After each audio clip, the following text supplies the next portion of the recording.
কলকাতা এয়ারপোর্টের দৃশ্য। আজ সবাই দাঁড়িয়ে গেছে লাগেজগুলো নেওয়ার জন্য। 2 নম্বর এখানে আসবে।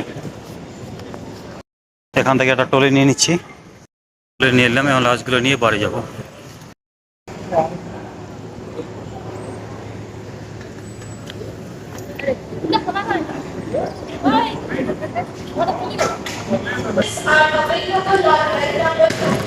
এই যে লাগেজগুলো আসছে এদিক দিয়ে।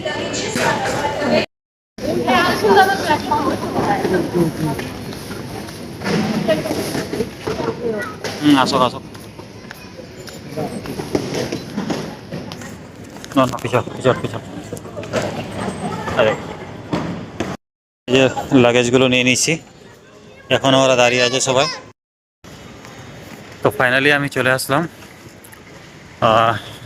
আল্লাহ তাআলা দোয়াতে টেক অফ হয়ে গেছে সুস্থভাবে। এখন যাচ্ছি বাইরের দিকে। এখন বাইরে যাব, এখান থেকে রেলওয়ে স্টেশন যাব, রেলওয়ে স্টেশন থেকে আবার বাড়ি।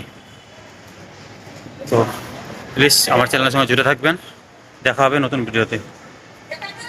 চলে এসেছি বাইরে, এখন এয়ারপোর্ট থেকে বাইরে চলে আসলাম। এখান থেকে ট্যাক্সি ধরবো, রেলওয়ে স্টেশনে যাব, ওখান থেকে বাড়ি।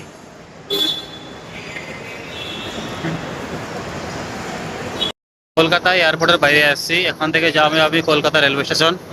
তাই এখানে যে রেট ট্যাক্সিগুলোর মাথা খারাপ, 7-8 কিলোমিটার যাবে, চাইছে 1200-1300, কেউ তো আবার 1500-1600 টাকা চাইছে। খুবই মাথা খারাপ ভাই। দিল্লিতে আমরা 15 কিলোমিটার গেলাম বাড়ি থেকে এয়ারপোর্টে, দিলাম 300 টাকা, আর এখানে মারাত্মক রেট।